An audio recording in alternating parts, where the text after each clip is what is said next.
আলামিন জানিয়ে দিতেছেন সুবহানাল্লাযী আসরা বিআবদিহি লাইলান মিনাল মাসজিদিল হারাম ইলাল মাসজিদিল আকসা আল্লাযী বারাকনা হাওলাহু লিনুরিয়াহু মিন আয়াতিনা। আল্লাহ রাব্বুল আলামিন জানিয়ে দিতেছেন সুবহানাল্লাযী, আল্লাহ তাআলা সমস্ত প্রশংসার প্রথম গুণাবলী বর্ণনা করেছেন। এরপর বলেছেন আসরা বিআবদিহি লাইলান মিনাল মাসজিদিল হারাম, তার এমন একটা অনুগত বান্দা যেই বান্দাকে আল্লাহ তাআলা মসজিদুল হারাম থেকে মসজিদুল আকসা পর্যন্ত ভ্রমণ করাইছেন। এরপর এখানে বর্ণনা করতেছেন মসজিদে আকসা থেকে নিয়ে আরশে আজিম পর্যন্ত আল্লাহ তাআলা তাকে নিয়ে গিয়েছেন। সুবহানাল্লাহ। কোন নবীকে আল্লাহ তাআলা তার দিদারের জন্য নিয়ে যায় নাই, শুধু এক আমাদের মহানবী সাল্লাল্লাহু আলাইহি সাল্লাম, আমাদের নবী মুহাম্মদ সাল্লাল্লাহু আলাইহি সাল্লামকে আল্লাহ তাআলার সাথে স্বয়ং সাক্ষাৎ করার জন্য আরশে আজিম পর্যন্ত নিয়ে গিয়েছেন। এটা নবীজি সাল্লাল্লাহু আলাইহি সাল্লামের বড় একটি মুজিজা। এটা নবীজি সাল্লাল্লাহু আলাইহি সাল্লামের জন্য বড় একটি মুজিজা, যে মুজিজা অন্য কোন নবীকে আল্লাহ তাআলা দেন নাই, অন্য কোন নবীকে আল্লাহ রাব্বুল আলামিন দান করেন নাই। আল্লাহ রাব্বুল আলামিন মুসা আলাইহিস সালামকে ভালোবাসতেন, কিন্তু তাকে তার সাথে স্বয়ং সাক্ষাতের জন্য আরশে আজিম পর্যন্ত, জান্নাত জাহান্নাম দেখানোর জন্য আরশ পর্যন্ত নিয়ে যায় নাই। মুসা আলাইহিস সালামকে বলা হয় মুসা কালিমুল্লাহ, অর্থাৎ মুসা আলাইহিস সালাম আল্লাহ তাআলার সাথে স্বয়ং কথা বলেছেন কিন্তু সাক্ষাৎ করেন নাই। এক ফেরেশতা, এক সাহাবী আল্লাহ রাসূলুল্লাহ সাল্লাল্লাহু আলাইহি সাল্লামকে প্রশ্ন করতেছেন, ইয়া রাসূলুল্লাহ, আল্লাহ তাআলার কাছে এমন একটা জিনিস চান, আপনি আল্লাহ তাআলার সাথে এমন একটা কথোপকথন করেন যেটা আমাদের জন্য সহজ হয়ে যায়। কিতাবের ভিতরে লেখে আল্লাহ নবী সাল্লাল্লাহু আলাইহি সাল্লাম জবাব দেয়, ও সাহাবী, এটা আমার ভাই মুসার জন্য সহজ ছিল কিন্তু আমার জন্য না। কারণ মুসা আলাইহিস সালাম একটু জেদি মানুষ ছিলেন, আল্লাহ তাআলার সাথে তার সাথে কথা করতেন, এমন প্রিয় মানুষের সাথে প্রিয় মানুষজন কথোপকথন করেন, দুনিয়ার কোনো কিছু খেয়াল থাকে না। এরকম মুসা আলাইহিস সালাম আল্লাহর সাথে কথোপকথন করেছেন। তারা যখন কথোপকথন করেছেন তাদের মধ্যে এমন এমন কথা হয়েছে যা অন্য কেউ জানে না। এটা মুসা আলাইহিস সালামই পারত আরজি করতে, আল্লাহ তাআলার কাছে বলতে, আমি পারবো না, কারণ ওই মর্যাদা আমাকে দেওয়া হয় নাই, ওই মর্যাদাটা আমি পাই নাই যেটা আমার ভাই মুসা কালিমুল্লাহ পেয়েছে। এজন্য মুসা আলাইহিস সালামকে বলা হয় মুসা কালিমুল্লাহ। তো সম্মানিত হাজিরিন, আলোচনা ওইদিকে না, মেরাজ সম্পর্কে কিছু আলোচনা। এই মাসটা অনেক বরকতময় মাস। এই মাসে আল্লাহ রাব্বুল আলামিন তার হাবিব সাল্লাল্লাহু আলাইহি সাল্লামকে মেরাজে নিয়ে গেছেন। এর প্রেক্ষাপট হচ্ছে, এর তাফসীরের ভিতরে লেখছেন যে রাসূলুল্লাহ সাল্লাল্লাহু আলাইহি সাল্লামকে সান্ত্বনা দেওয়ার জন্য আল্লাহ তাআলা তাকে আরশে আজিম পর্যন্ত নিয়ে গিয়েছেন। কি জন্য সান্ত্বনা দেওয়ার জন্য আল্লাহ রাসূল সাল্লাল্লাহু আলাইহি সাল্লামকে আরশে আজিম পর্যন্ত নিয়ে গেলেন?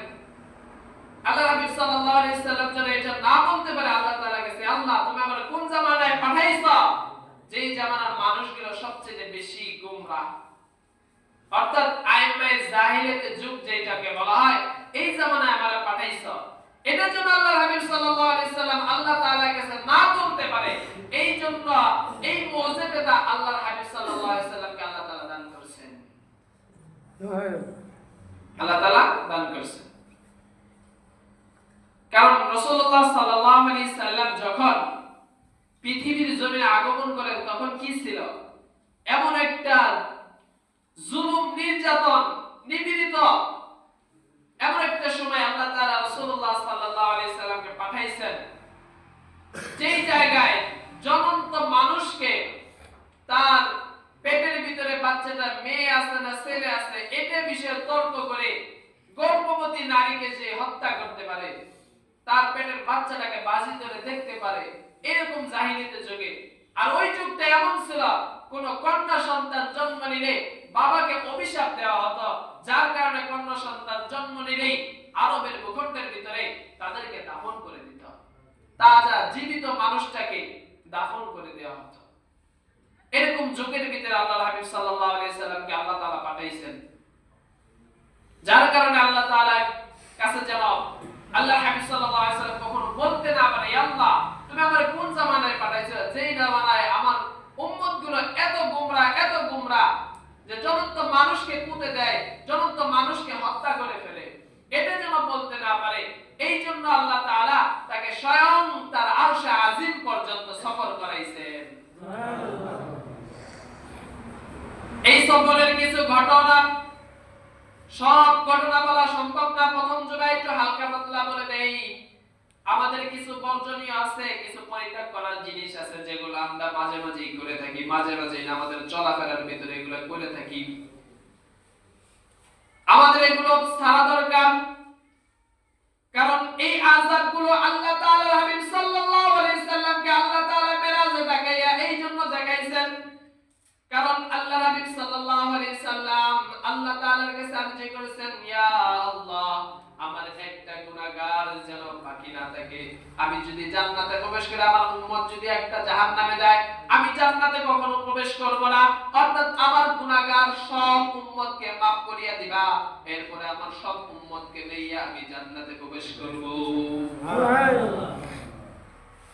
এই জন্য আল্লাহ তাআলা তাকে গোপন করাইয়া সব কিছু দেখাই দিয়েছেন যে এই আযাবের জন্য, এই গুনার জন্য এই আযাব, এই কাজটা করলে এই আযাব হবে, এই কাজটা করলে এই আযাব হবে, তোমার উম্মতরা যেন এই কাজগুলো না করেন।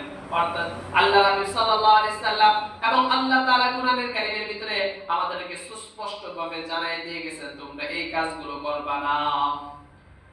তার মধ্যে এক নাম্বার যে সূরাটা আছে, আল্লাহর নবী সাল্লাল্লাহু আলাইহি সাল্লাম যখন বিছানার ভিতরে শুয়ে আছেন, জিবরাইল আলাইহিস সালাম এবং মিকাইল আলাইহিস সালাম আল্লাহর নবী সাল্লাল্লাহু আলাইহি সাল্লামের কাছে উপস্থিত। আয়েশা ডাকলেন, ইয়া রাসূলুল্লাহ চলেন, আপনি আমাদের সাথে চলেন। দুইজনে আল্লাহর হাবিব সাল্লাল্লাহু আলাইহি সাল্লামকে উঠাইলেন। আল্লাহর হাবিব সাল্লাল্লাহু আলাইহি সাল্লাম যখন বোরাকের বৃষ্টির উপরে বসতেছেন, বোরাক একটু নাড়াচাড়া করতেছেন, একটু উসবিস করা শুরু করে দিয়েছেন। জিবরাইল আলাইহিস সালাম বললেন, বোরাক তুই কেমনে এরকম নাড়াচাড়া করতেছস? তুই জানোস তোর পিঠের উপরে কে চড়ছেন? যাকে আল্লাহ তাআলা না বানাইলে আসমান জান্নাত জাহান্নাম কিছুই বানাইতেন না, এমন একজন মানুষ তোর উপরে বসছেন, অর্থাৎ রাহমাতুল লিল আলামিন তোর উপরে আরোহণ করেছে। কুরআন এই জিবরাইল আলাইহিস সালামের কথা শুইলা এমন ভাবে ঘামা শুরু করে দিয়েছে, শরম লজ্জায় এমন ভাবে ঘামতেছে, কারণ রাসূলুল্লাহ সাল্লাল্লাহু আলাইহি সাল্লামকে আগে তো কখনো দেখে নাই, উনি যে রাহমাতুল লিল আলামিন সে তো জানে না। যখন জিবরাইল আলাইহিস সালাম বুরাককে জানাইছেন, বুরাক শরম লজ্জায় এমন ভাবে ঘামা শুরু করছে। আল্লাহর হাবিব সাল্লাল্লাহু আলাইহি সাল্লাম বুরাকের পিঠে চড়ার সাথে সাথে জিবরাইল বলে, আচ্ছা তুমি এখন চলো। আল্লাহর হাবিব সাল্লাল্লাহু আলাইহি সাল্লাম সফর করলেন বাইতুল্লাহ থেকে বাইতুল মাকদাস পর্যন্ত, অর্থাৎ কাবা থেকে আমাদের যে এখন বর্তমানে ইসরাইল আছে ফিলিস্তিনে, ওখানে যে আমাদের প্রথম কিবলা ওই মসজিদ পর্যন্ত আল্লাহ তাআলা তাকে প্রথমে সফর করাইছেন।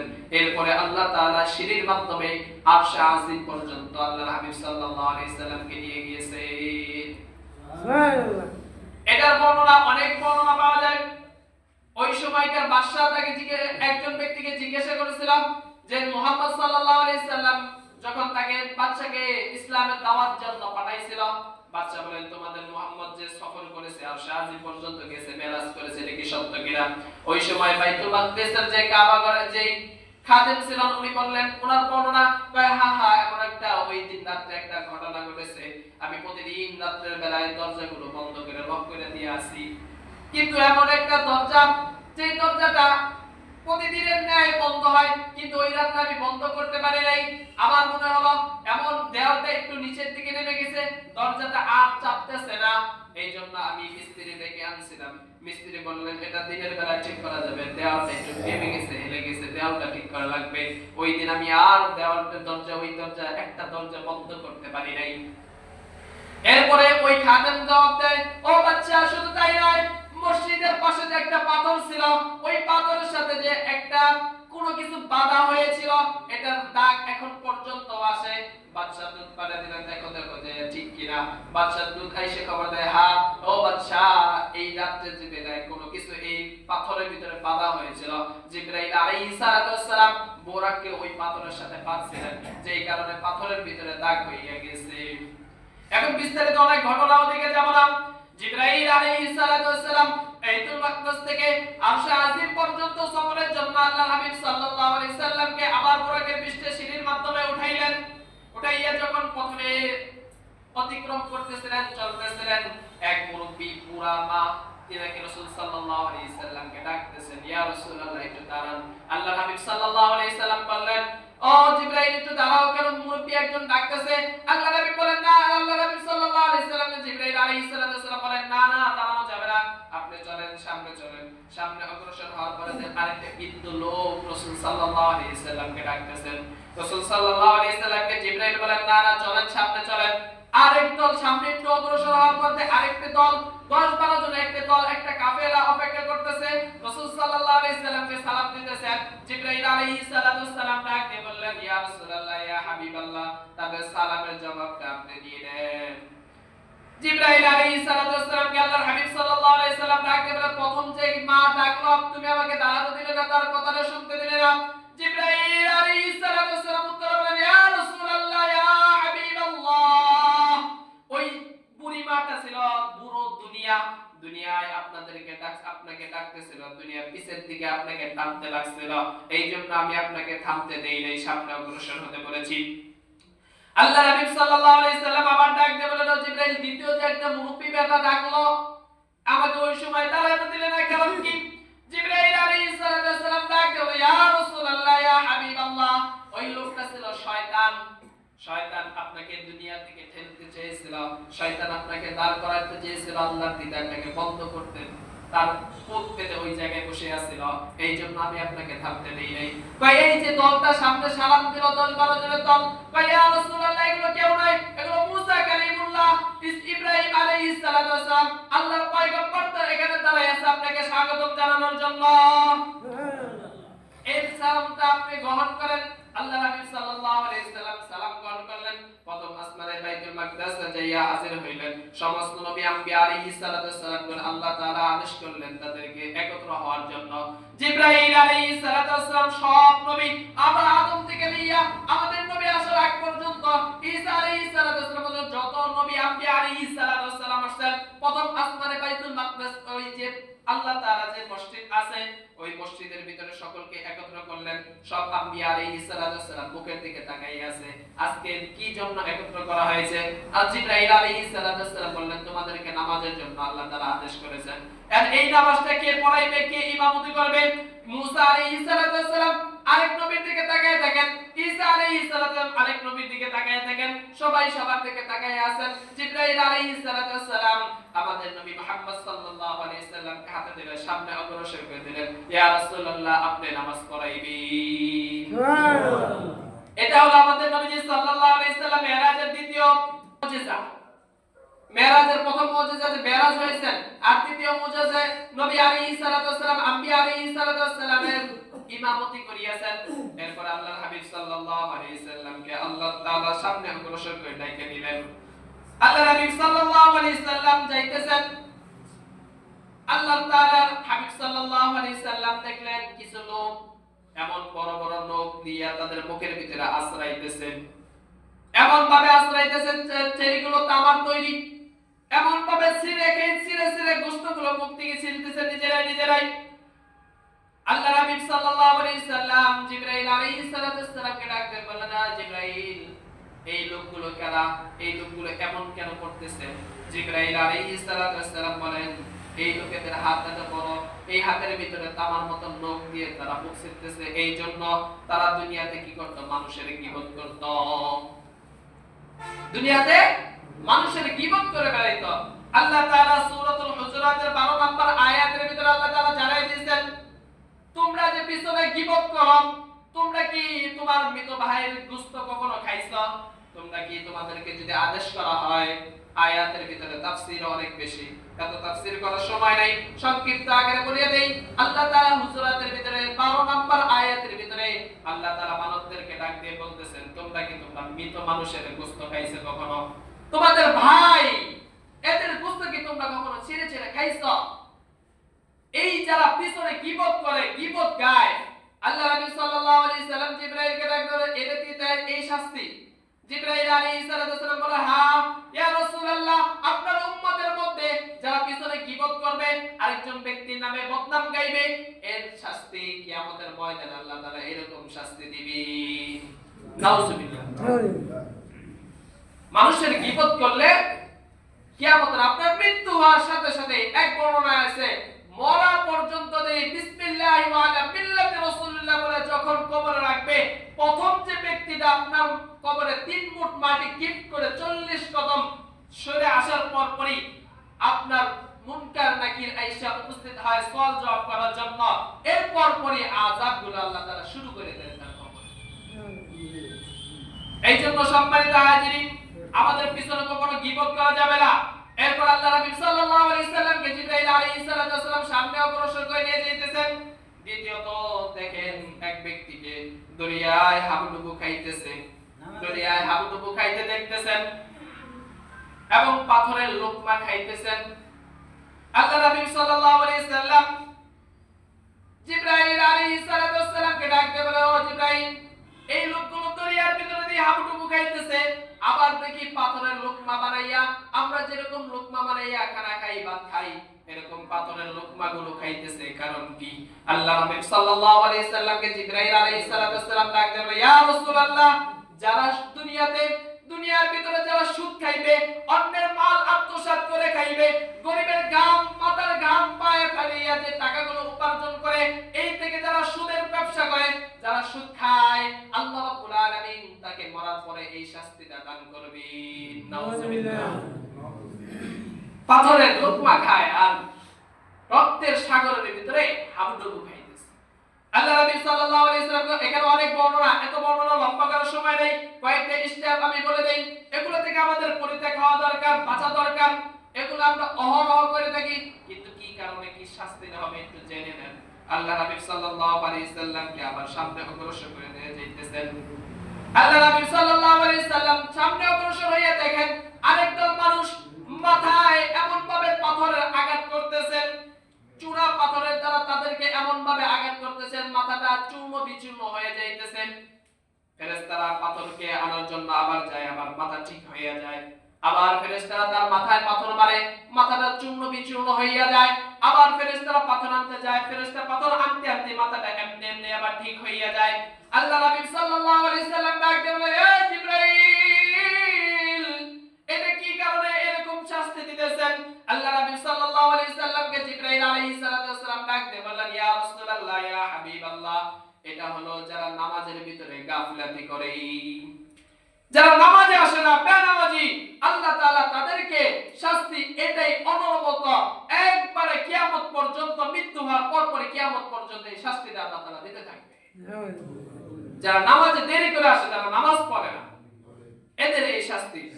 আমার ভাইরা, আমার বন্ধুগণ, আল্লাহ নবী সাল্লাল্লাহু আলাইহি সাল্লামকে আবার সামনে অগ্রসর করে নিয়ে যাইতেছেন। আল্লাহ নবী সাল্লাল্লাহু আলাইহি সাল্লাম সামনে অগ্রসর হয়ে যাইতেছেন এবং দেখলেন এক ডেকের ভিতরে ভুনা সুন্দর গোশত রাখা আছে, আর এক ডেকের ভিতরে এমন পচা দুর্গন্ধ গোশত রাখছেন। কিছু নারী পুরুষ ওই ভুনা ডেকের গোশত না খাইয়া এমন পচা গোশত খাইতেছে, কাঁচা পচা গোশত এগুলো খাইতেছেন। আল্লাহ নবী সাল্লাল্লাহু আলাইহি সাল্লাম জিবরাইল আলাইহিস সালামকে প্রশ্ন করলেন, এ জিবরাইল, এটা কি জন্য হইতেছে?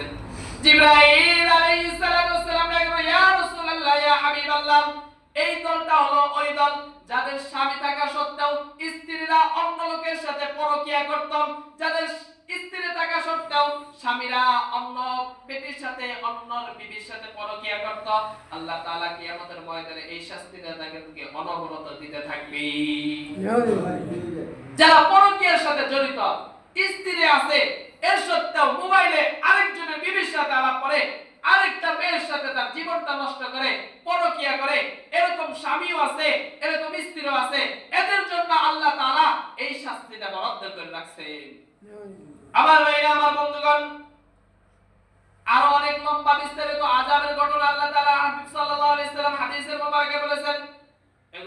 আমাদের বাঁচা দরকার, যেগুলো কয়েকটা বললাম। প্রথম বললাম যে গীবত করা যাবে না, সূরাতুল হুজুরাতের এগুলো আয়াত দ্বারা আল্লাহ তাআলা কোরআনের কারীমের ভিতরে বিস্তারিত বর্ণনা করেছেন। এত লম্বা তাফসীর করার সময় নাই, সময় সংক্ষিপ্ত, এজন্য ঘটনাচরে কয়েকটা কথা বললাম, কয়েকটা আযাবের কথা বললাম। প্রথম, আমাদের গীবত থেকে বাঁচতে হবে। দ্বিতীয়ত, আমাদের সুদ থেকে বাঁচতে হবে। তৃতীয়ত, নামাজগুলো সঠিকভাবে আদায় করতে হবে, সময় মতো আদায় করতে হবে। চতুর্থ হলো, আমাদের স্ত্রী থাকা সত্ত্বেও অন্য কোন স্ত্রীর দিকে তাকানো যাবে না। আমাদের যাদের মা বোনরা আছে এদেরকে জানাই দিবেন, তাদের স্বামী থাকা সত্ত্বেও অন্য ছেলের দিকে যেন না তাকায়। চতুর্থ হলো, আল্লাহ নবী সাল্লাল্লাহু আলাইহি সাল্লাম সামনে অগ্রসর হইতেছেন, আরেকটা বর্ণনা দিয়ে শেষ দেই। লোকগুলো দেখতেছেন এমন ভাবে লাকড়ির বোঝা, কিছু লোক এমন ভাবে লাকড়ির বোঝা বহন করে আসতেছেন, এমন বর্ণনা দিয়েছেন কিতাবের ভিতরে লেখেন, এই লাকড়ির বোঝাটা যখন তার ভারী হইয়া যায়, আবার তুলতে পারে না, মাথার উপরে উঠাইতে পারে না, এই ব্যক্তিটা আবার বোঝাটা ফালাইয়া দিয়া আবার লাকড়ি সংরক্ষণ করা শুরু করে দিয়েছেন। আবার যখন তুলতে যায় না, তুলতে পারে না, আবার ওই বোঝাটা নামাইয়া আবার যে লাকড়ি সংরক্ষণ করে। আল্লাহ নবী সাল্লাল্লাহু আলাইহি সাল্লাম ডাকতে বলে, এটা কিসের জন্য? আল্লাহ নবী সাল্লাল্লাহু আলাইহি সাল্লামকে জিবরাইল উত্তর দেন, ইয়া রাসূলুল্লাহ, ইয়া হাবিবাল্লাহ, এটা হলো ওই ঋণমুক্ত ব্যক্তির জন্য যারা একটা ঋণ পরিশোধ করতে পারে না, আরেকটা ঋণ করে বোঝা বাড়ায়। কিয়ামতের ময়দানে আল্লাহ তাআলা এইরকম শাস্তি তাদেরকে দান করবেন।